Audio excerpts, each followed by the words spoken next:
시청자 여러분 안녕하십니까. 한시의 스토킹 진행의 온인주입니다. 태풍 링링이 북상 중입니다. 그 영향권에서 오늘부터 가을 장마가 시작이 됐는데요. 피해 없도록 여러분들 각별히 준비하셔야겠습니다. 그리고 대비가 필요한 또 다른 곳, 바로 주식시장이지 않을까 싶습니다.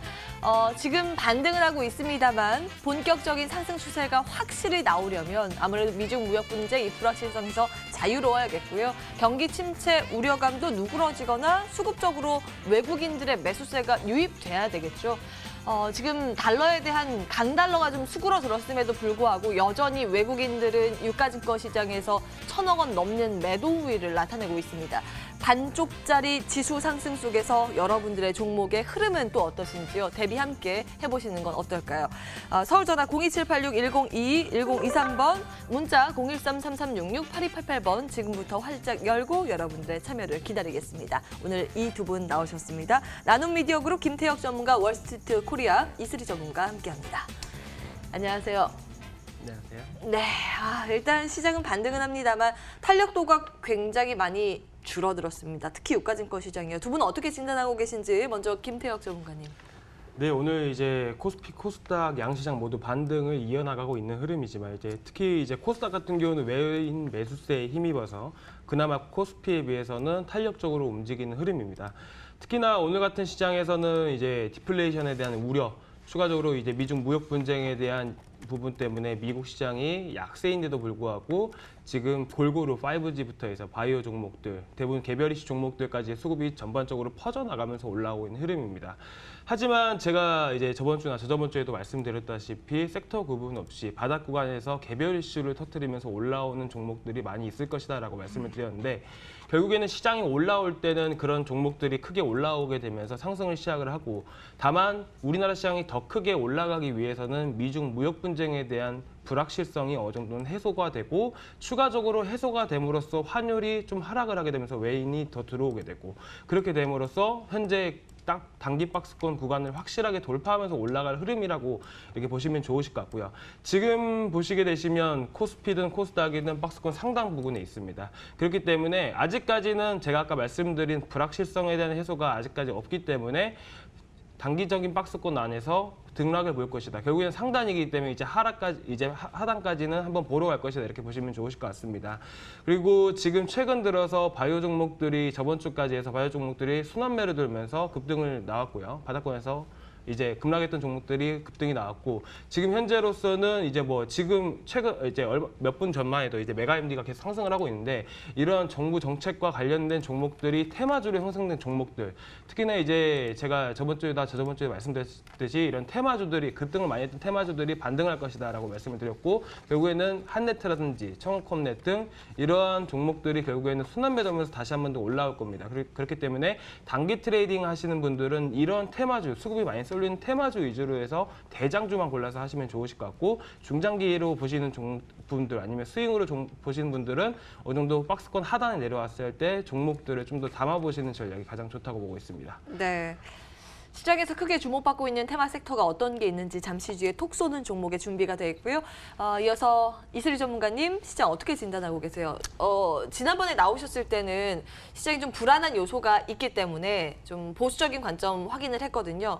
여전히 변화 없으신지요? 예, 일단은 대한민국이라는 자체가 대외적인 악재에 있어서 상당히 취약한 입지다 보니까 이게 상승장이 오더라도 사실상 리스크가 없다고 말씀드릴 수는 없습니다. 하지만 오늘 오전장 보시면은 키오스크라든지 보안주 그리고 저가항공사 관련주들이 상승세인 것을 보실 수가 있겠는데요.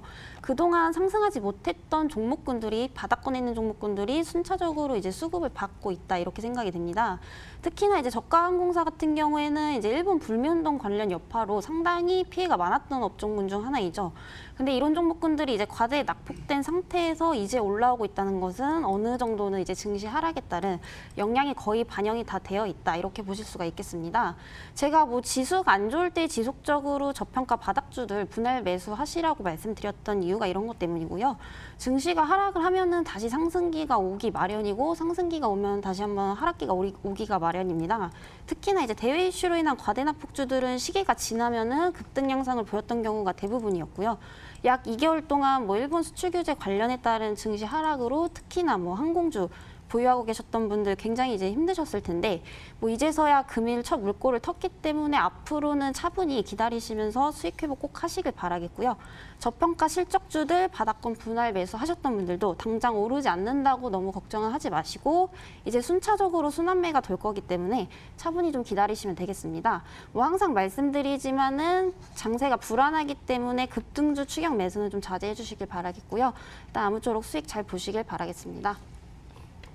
네, 수익 회복에 대한 기회는 좀 남아있는 시장 분위기, 순환매 관점으로 말씀 주셨는데 그렇다면 어떤 종목들 위주로 포트폴리오를 구성하면 좋을지 그 힌트 얻어보겠습니다. 한시의 스토킹 본격적으로 출발합니다.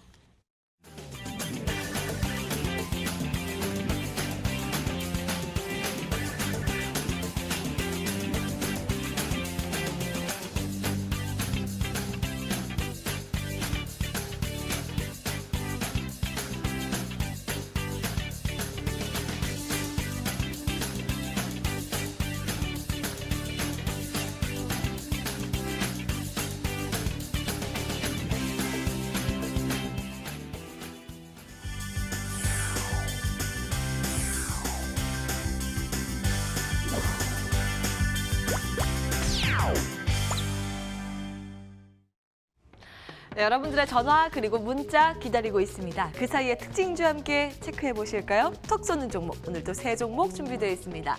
첫 번째 로지시스 볼까요? 디플레이션에 대한 공포 테마주가 형성되고 있습니다. 내용 보시면 소비자 물가 상승률이 사상 처음으로 마이너스로 기록이 됐습니다. 저물가 국면인데 사실 이게 공급적인 요인에 기반하고 있어서 아직은 디플레이션이다, 진입이 됐다라고 보기에는 어렵습니다만 여전히 그에 대한 공포감이 시장에서 조성이 되고 있고요. 그러다 보니 화폐 개혁 테마주가 동반해서 들썩이고 있는 모습 포착되고 있습니다. 로지시스 같은 경우에는 금융 자동화기기 전문 업체로 좀 부각이 되고 있고 탄력적인 움직임, 두 자릿수 상승률 이어가는 모습인데요. 지금 접근 가능한 건지 전문가 의견 잠시 뒤에 들여다보겠습니다. 두 번째 기업은 오픈베이스 보겠습니다. 4차 산업혁명의 중심은 여전히 AI다. 정부의 관점 다시 확인했습니다. 함께 체크해 보시죠. 정부 AI 육성책이 다음 달에 발표 예정이 돼 있습니다. 내년도 예산안에 1조 7천억 원가량 투자 계획을 밝히고 있습니다. AI 쪽, 빅데이터, 네트워크 쪽이라고 정부의 입장이 발표가 됐는데요. 그에 따라서 로보로보 같은 로봇 관련주, 빅데이터 관련주, 그리고 오픈베이스 같은 네트워크 장비 관련주도 함께 들썩입니다. 지금은 이 순환매 관점에서 볼 수 있는 시점인 건지 들여다보겠습니다. 마지막 기업 볼게요. 세 번째 특징주 하이트 진로입니다. 맥주와 소주 쌍끌이 턴어라운드 기대감이 전해지고 있습니다. 내용 체크해 보시죠. 맥주 부문이 내년도 영업이익에 흑자 전환이 전망되고 있습니다. 지금 확실히 매출의 상승세, 영업이익의 상승 기조가 포착이 되고 있는 그런 상황이고요. 특히 이 소주 부문 같은 경우에는 참이슬의 지방 점유율이 상승세를 타고 있다고 전해집니다. 일본 불매 운동의 영향 때문이겠죠. 일본의 맥주가 편의점 점유율 1에서 3% 거의 바닥 수준, 이 정도면 최저 수준까지 밀려 있는 그런 상황입니다. 그에 따라서 화이트 진로의 상승세가 뭐 심상치가 않은데요. 월초 대비했을 때 벌써 14%, 52주 신고가를 갈아치우고 있고 올 초와 대비했을 때도 50%가량의 급등 양상 전개가 되고 있습니다. 혹시 하이트 진로 보유하고 계신 분 계실까요? 저희에게 문의 주시기 바랍니다. 1순위로 놓고 체크 도와드릴게요. 로지시스에 대한 투자 의견 확인을 해보겠습니다. 김태혁 전문가님. 자, 일단 로지시스는 이제 올해 이제 상반기에 4월달에 이제 화폐 개혁 관련주로 많이 떴던 종목이죠. 이렇게 좀 관심 있게 보셔야 될 부분은 뭐냐면 로지시스 같은 경우는 이제 청호콤넷, 한네트 이렇게 세 가지로 묶어서 볼 수가 있는데 이런 세 종목 중에서 사실상 청호콤넷이나 한네트가 사실상 대장주 역할을 했다면 오늘 같은 경우는 로지시스가 확실하게 크게 올라왔던 부분이 있습니다.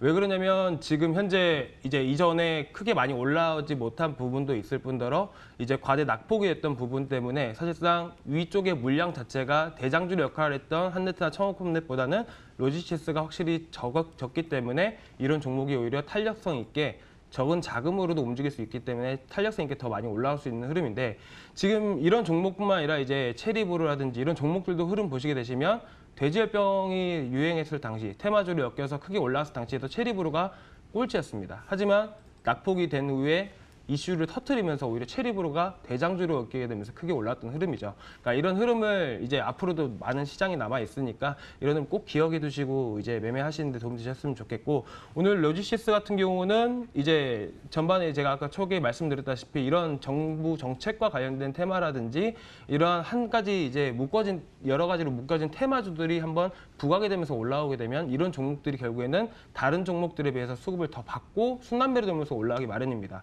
특히나 오늘 메가MD 같은 경우도 계속 상승을 하고 있는 부분인데, 이런 부분이 결국에는 테마성으로 몇몇 종목들이 같이 움직인 종목들이 크게 올라가는 건 사실이기 때문에 이런 종목도 위주로 좀 보시면 좋으실 것 같고, 이제 로지시스 같은 경우도 마찬가지로 이런 부분 때문에 테마성 엮여서 올라갔고, 추가적인 상승세는 분명히 이제 있다고 보고 있으나 사실상 지금 당장에서 또 추격 매수하기엔 좀 무리가 있다고 보고 있습니다. 자, 보시게 되시면 로지시스 같은 경우는 최근 4월 달에 3,740원 내지 500원, 50원 부근을 확실하게 돌파한 흔적이 없습니다. 그만큼 확실하게 그 테마가 불었을 때 여기에서 물린 매물이 상당하게 많다고 보고 있고, 추가적으로 여기를 확실하게 돌파를 하기 위해서는 강한 수급이 더 들어와야 된다는 얘기가 되는데요.